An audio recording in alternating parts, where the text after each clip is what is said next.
Ponguleti Srinivasa Reddy BC mantra, BC సంక్షేమ మంత్రా, లేదా పంచాయతీరాజ్ శాఖ మంత్రా? ఆయన ఏ అర్హత ఉందని ప్రకటించాడు?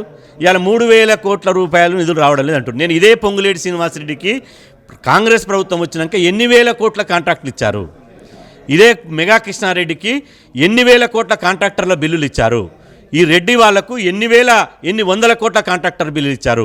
బీసీ ఎస్సీ ఎస్టీ పిల్లలు చదువుకోవడానికి స్కాలర్షిప్లు ఇవ్వమంటే ఇవ్వరు, ఫీజుల రియంబర్స్మెంట్ ఇవ్వమంటే ఇవ్వరు, బీసీ ఎస్సీ ఎస్టీ పిల్లలు ఉండడానికి సొంత భవనాలు కట్టమంటే కట్టరు.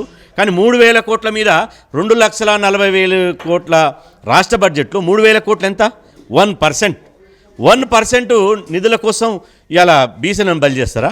మీరు 3,000 కోట్ల కోసం 3 కోట్ల మంది బీసీలను బలి చేస్తారా? మీరు అడిగితే మేము బిచ్చమేసే వాళ్ళం. ప్రభుత్వం అడిగితే 3 కోట్ల మంది బీసీలో ఉన్నాము, మనిషికి ₹1 వేసుకుంటే 3,000 కోట్లు అవుతాయి. 3,000 కోట్లు మీకు ఇచ్చేవాళ్ళం. ఈ రకంగా అన్యాయం చేయాలనే ఉంది, బీసీలను మోసం చేయాలనే ఉంది. మీకు బీహార్లో కాంగ్రెస్ పార్టీ కుక్కతో వంకర ఇంకా మారదు. మీ బీహార్లో ఏ విధంగా మీకు గతి పట్టిందో, డిపాజిట్లు రాకుండా మిమ్మల్ని ఒక సమ్మెట పొడితోటి ఓటు పోతుతోటి గుద్దిట ఢిల్లీలో ఇంటికెళ్ళి ఎట్టెళ్తలేరో తెలంగాణలో కూడా అదే గట్టి పడుతుంది. మీరు రాసుకోండి. బీసీ సమాజంలో చాలా చైతన్యమై ఉన్నారు. బీసీ సమాజం చాలా రాజకీయ చైతన్యంతో ఉన్నారు. మీరు బీసీ సమాజాన్ని మోసం చేశారు కదా, ఇక మీరు రాసుకోండి. బీసీ ద్రోవులుగా ఇవాళ బీజేపీ కాంగ్రెస్ మిగిలిపోయింది.